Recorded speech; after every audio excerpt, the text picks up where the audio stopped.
تھوڑی دیر کے لیے سوچو کہ جس لڑکی سے تم بات کر رہے ہو وہ کسی کی بہن ہوگی نا، وہ کسی کی بیٹی ہوگی نا، وہ کسی نہ کسی کی کوئی رشتہ دار ہوگی.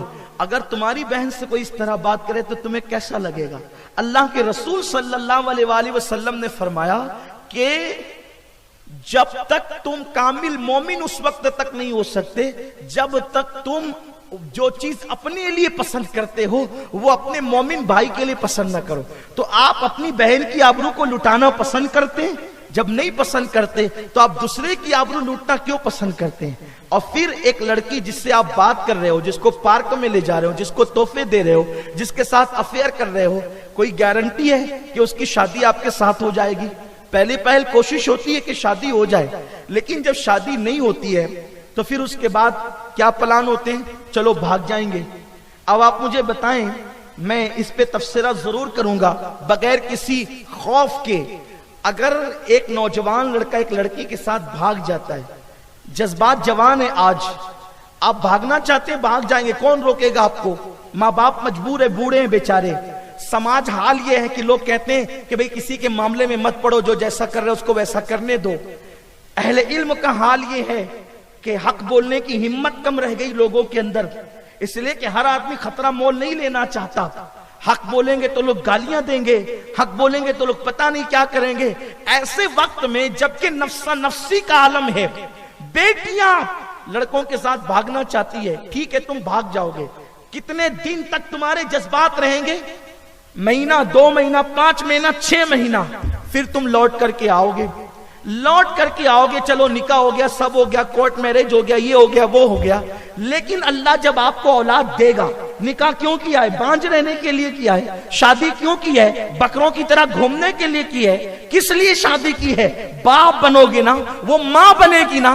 آپ مجھے بتائیں، آپ نے جذبات میں ایک غلط فیصلہ کیا ہے، ایک لڑکی کو بھگانے کا اور اس کے ساتھ بھاگنے کا. لیکن جب یہی لڑکی ماں بن جائے گی اور آج سے 20 سال کے بعد اگر آپ کا بیٹا یا بیٹی جوان ہوں گے اور جب اس کو رشتہ آئے گا، سب سے پہلا مسئلہ یہ ہوگا کہ کسی شریف گھرانے سے اس کو رشتہ نہیں آئے گا. ایسے ایرے گہرے نتو خیروں کے یہاں سے رشتہ آئے گا. اور آپ جب اس کے ساتھ رشتہ کرنا چاہیں گے تو لوگ کہیں گے اس کی ماں نے تو بھاگ کر شادی کی تھی، اس کے باپ نے تو بھگا کر کے نکاح کیا تھا. کوئی شریف آپ کی بیٹی کو، آپ کے بیٹے کو گلے لگانے تیار نہ ہوگا، چاہے آپ کی بیٹی کتنی متقی ہو، آپ کا بیٹا کتنا ہی پرہیزگار ہو. لوگ کہیں گے اس کی ماں باپ بھگوڑے تھے، کوئی نکاح نہیں کرے گا، کوئی شادی نہیں کرے گا. اور اس کے بعد پھر بطور مجبوری کیا کرنا پڑے گا؟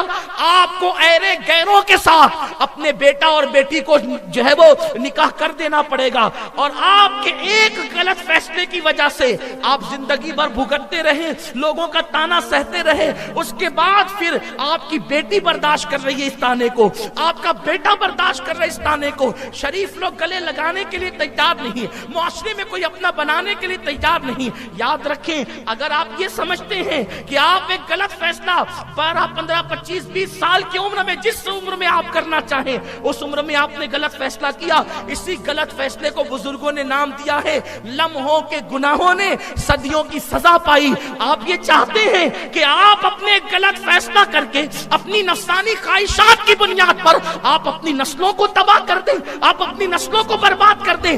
یاد رکھیں، ماں باپ کی پسند کی شادی ہو اور شادی ارینج کی جائے.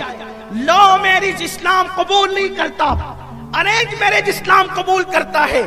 اور ارینج میرج جو ہوتا ہے اس کی برکتیں بہت ہے، اس لیے کہ جب ڈھونڈ کر کے ماں باپ ڈھونڈتے ہیں، بہن جاتی ہے، بھائی جاتے ہیں، بھابیاں جاتی ہے، ان سارے معاشرے کا، پورے علاقے کا، پورے خاندان کا تجربہ ایک ساتھ جمع ہوتا ہے جب کسی کا سلیکشن ہوتا ہے. کہاں تمہاری 18 سال کا تجربہ اور بلکہ تمہاری 18 سال کی عمر، اور کہاں تمہارے ماں باپ کا 18 سال کا تجربہ. آپ مجھے بتائیں، جو تجربہ زیادہ ہے وہ زیادہ صحیح فیصلہ کرے گا یا آپ زیادہ صحیح فیصلہ کرو گے؟ اور ایک بات یہ ہے یار، جو تمہارے ساتھ بھاگ کر جا رہی ہے، اگر شریف ہوتی تو بھاگ کر کیوں جاتی؟ ایک غیر شریف لڑکی کو آپ بھگا کر لے کر کے جا رہے ہیں، ایک وقت تو ضرور ایسا آئے گا. ہم نے یہ دیکھا ہے، اپنے بزرگوں سے سنا، کتابوں میں پڑھا کہ جو لڑکیاں بھاگ کر نکاح کرتی ہے وہ کبھی شوہر کی نظر میں معتمد نہیں بن پاتی. اس لیے شوہر کو ہمیشہ کھٹکا لگا رہتا ہے، یہ جیسے مجھ سے رابطہ کی تھی کسی سے کر تو نہیں رہی ہے، جیسے مجھ سے یہ پھنسی تھی ویسے کسی کو پھنسا تو نہیں رہی ہے۔ یہ سارے معاملات اور خطرات ہوتے ہیں۔ اللہ اکبر، وہ کبھی شوہر کی نظر میں اعتماد نہیں پاتی اور کبھی کبھی طلاق کی نوبت آ جاتی ہے۔ اس لیے میں قوم کی بیٹیوں سے بھی اپیل کرتا ہوں اور قوم کے نوجوانوں سے بھی اپیل کرتا ہوں، خدا کے لیے بھاگنے کا تصور چھوڑ دو، محبت کی شادیاں چھوڑ دو، لو میرج چھوڑ دو، یہ تمہارے لیے نقصان دہ ہے۔ اپنے نبی کی سنت پہ عمل کرو۔ میں پورا واقعہ تو نہیں بتا سکتا مختصر وقت میں، ایک جملے میں بات کہنا چاہتا ہوں۔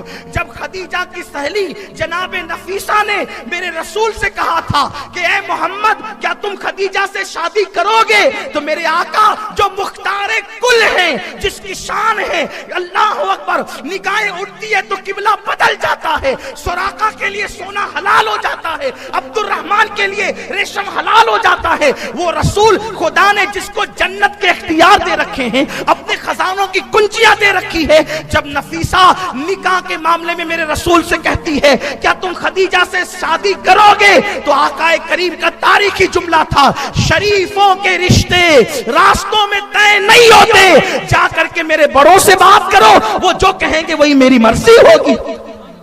جو رسول سب سے بڑے ہیں وہ قانون دے رہے ہیں، اس سے مراد میرے چچاؤں سے بات کرو، میرے گھر والوں سے بات کرو۔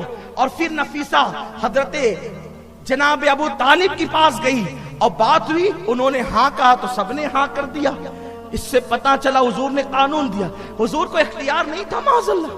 جو رسول مختار کل ہوں، اور ابو طالب سے زیادہ تجربات میرے نبی کے تھے، کیوں؟ ابو طالب کے تجربات 70 سال کے تھے اور میرے نبی کے تجربات کروڑوں سال کے تھے، کیوں؟ حضور نے فرمایا جابر سب سے پہلے اللہ نے تیرے نبی کے نور کو پیدا کیا ہے، آدم سے پہلے جو پیدا ہوا ہو اور آدم سے زیادہ جس کے تجربات ہو، خدا کی قسم تجربات تو اپنی جگہ ہے، وہ جدھر اشارہ کر دے وہاں خزاں جو ہے وہ بہاروں میں تبدیل ہو جائے۔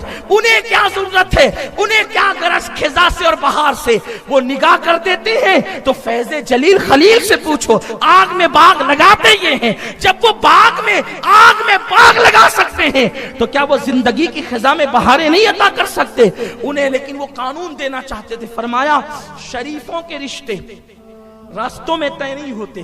اس سے پتا چلا پارکوں میں جو رشتے طے ہوتے ہیں وہ شریفوں کے نہیں ہیں، رستوں میں جو رشتے طے ہوتے ہیں وہ شریفوں کے نہیں ہیں، جو لوگ کورٹ میں نکاح کرتے ہیں وہ شریفوں کے نہیں۔ کوئی کرے، سماج مجبور ہے، لیکن شریعت شرافت کا معیار یہ عطا کرتی ہے۔